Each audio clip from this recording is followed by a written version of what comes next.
All right, we'll have just a couple comments about practice today, then take some questions, and reminder, no live streaming, please. I thought the energy was good. Fall weather is here, which is nice. It's not near as hot out there, and we're able to get a lot of good work.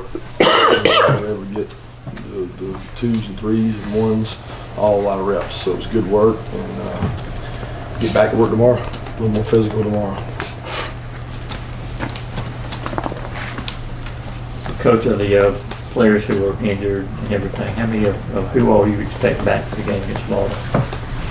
I don't even know specifically who you're asking about. Terry Godwin, everybody to be good. Terry practiced today. He was great. Trenton practiced today. He looked good. He's bouncing back. Expect him to be back. David Marshall did not practice today. Hope to get him back. No, I did not go today. Hope to get him back. Reggie Carter's out there, right? Yep, Reggie Carter's out there today. Practice good. Trent in particular has been out for a couple of weeks. You like what you saw in terms of his movement and that kind of thing? Yeah, I mean, he didn't do a whole lot. He was able to move around, do Indy. He got his quickness back and continue to get a little better with each day, I think. Coach, Javon Wims is one of those guys you kind of inherited, I guess, through recruiting and everything. And obviously he's the leading receiver on this team right now. You can see, regardless if he's targeted or whatever, he's on the field a lot. What have you seen in terms of what you got from Javon Wims when he showed up and what you got in Javon Wims now? Well, first off, I don't know that we inherited it. I mean, I remember going to a recruiting battle against South Carolina, and Coach Colby and myself, and visiting with his parents and going to see him. So he was not a guy that was 100% committed. So we had to battle to get him. I think he's improved. I think he continues to improve. He was a guy that had not played football every year consecutively, so we thought he had some growth potential as far as getting better, and I think he's improved. I think he continues to improve with his physicality and his blocking. He catches the ball really well. He's a big target, and he gets open, so he's definitely an asset for us. You guys really upped the passing volume against Mizzou, particularly in the first half. Was that more an exploitation of a matchup or growing confidence in Jake Fromm? No, I think it's the ability that we couldn't run the ball. I mean, when you can run and you can mix it up, the run opens the pass opens the run. They complement each other. That's why every team in the country should want to have balance.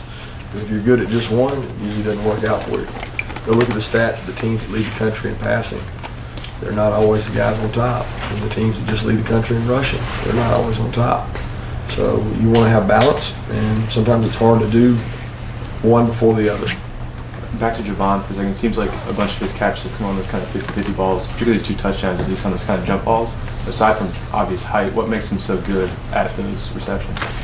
He's got great strong hands. He snatches the ball out of the air. He's a former basketball player. He does a tremendous job attacking the ball, which is part of being a great wideout.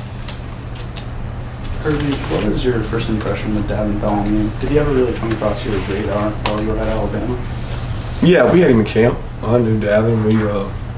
We had some time together. I mean, we came across each other's way. We didn't recruit super hard, and just wasn't a kid that we were on real hard. I can't remember what the circumstances were, but I knew of him.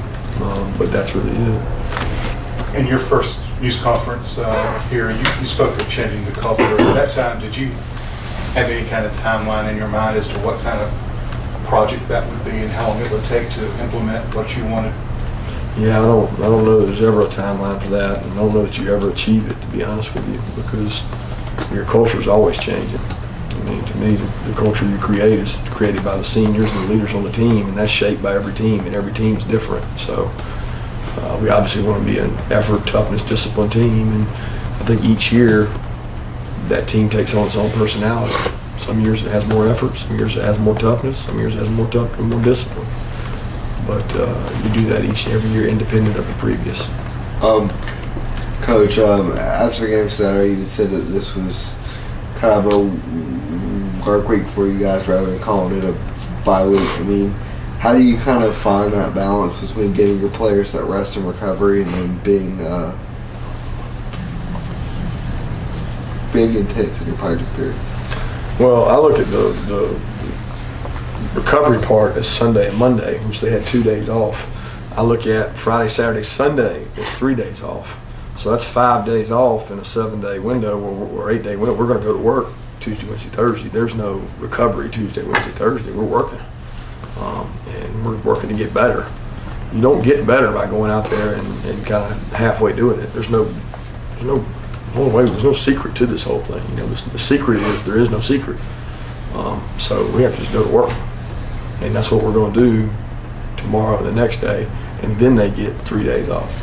In some ways, is it even more physical as, you know, Tuesday, Wednesday, Thursday of this week because you don't have a game on It would be Saturday? like a Tuesday, Wednesday. I mean, it wouldn't be like a Thursday, like a Thursday of a game week would be lighter. So this Thursday won't be like that. It will be more like a Tuesday, Wednesday of a game week where we got some intense practices and we're going to work to get better. I think the difference is we can rep more players. So we don't have to do as much scout team work. We can go against each other and go more quality and quality. When we first went out there today, we saw that drill where you're calling out the one-on-ones. Is that something that you do regularly, just usually later in practice, or is that something you're trying to keep the intensity up there in the bye week with? We're trying to keep the intensity up. We've done it in camp, but we haven't done it in season. So we do it from time to time. It just hasn't been done much in season. Weather's better now, but with it being as hot as it was the first few months, how much did the indoor facility help you all this year, your legs and everything, versus what y'all were dealing with last year? Yeah, it's hard to measure, but in my mind, I think it's made a tremendous difference. I think maybe it's just mentally. I don't know. I just know that trip over on that bus and dealing with the openness of the place. And it was, I mean, I don't know if it was hotter this year or last year. They both seem extremely hot. The difference for us, obviously, is the ability to recover and go inside. We've done a lot of 50-50 practices where we're half in, half out. Rotated defense and offense in and out after y'all were there. So we've done more things inside than we ever have, and I think that's helped. And the night games has been a big part of that too, because if we had to play in it, we'd have to practice in it. But we've had a lot of night games. So, Kirby, you said you guys are not an explosive pass rushing team. I think you said that last week. Is there a level of concern with the way you guys are affecting the quarterback? I know sack numbers aren't necessarily what you guys look at.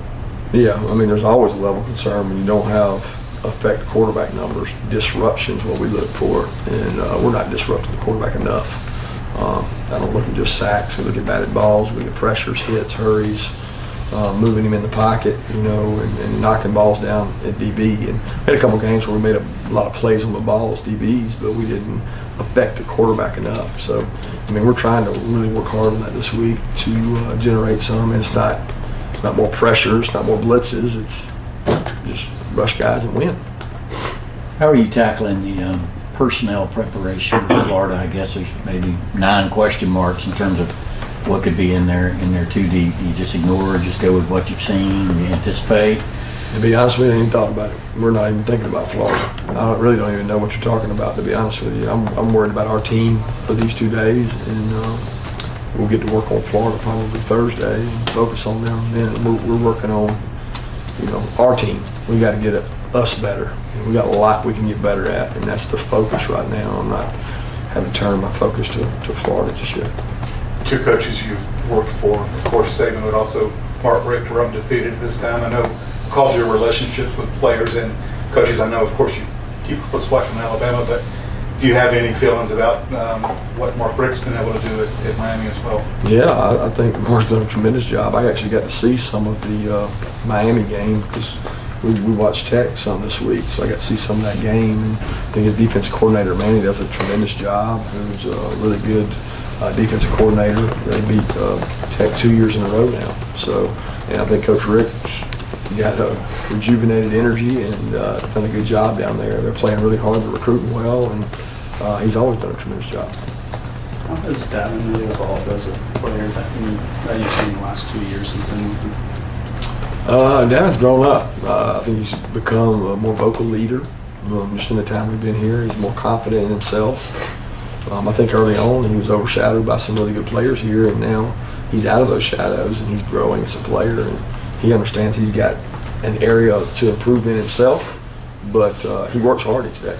He's grown up. He's a very mature kid for our team. I think it was last year you kind of termed him or labeled him kind of the attitude of the defenses. I mean, you still see him in that light, and kind of where has he been able to branch off from there? He's got a good personality. I think he, Lorenzo, Roquan, they all have a different personality, bring a different demeanor, toughness, want to.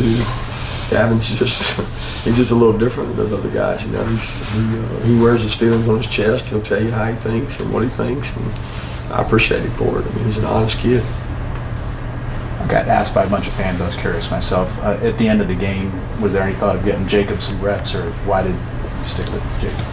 Really just didn't think about it much. I mean, there was that last drive. We're handing the ball off. We were going to throw the ball, trying to get first down. I mean, I don't think that's a big concern right now. I mean, I think given the opportunity to go in and develop and throw the ball, it's different.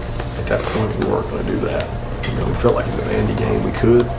That game we weren't going to, so let the other guy finish it off. When you look at what you guys have done offensively, but is there an area which, from outside the door, maybe getting overlooked a lot of why y'all been successful on the offensive side? Hard work. I mean, you know, I don't know. People think it's recruiting. People think it's backs. People think it's, I mean, it's a combination. It's team effort. And I think guys being in the system the second year helps. I think it's confidence level of the receivers has helped.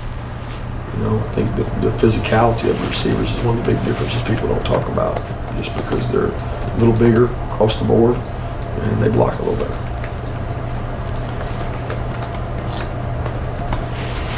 Last question?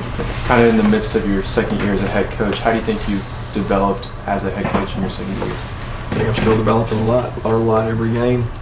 Learn a lot every game you watch on TV. You try to learn from others' mistakes and continue to grow. You know, and I think that's the only way to get better as a coach.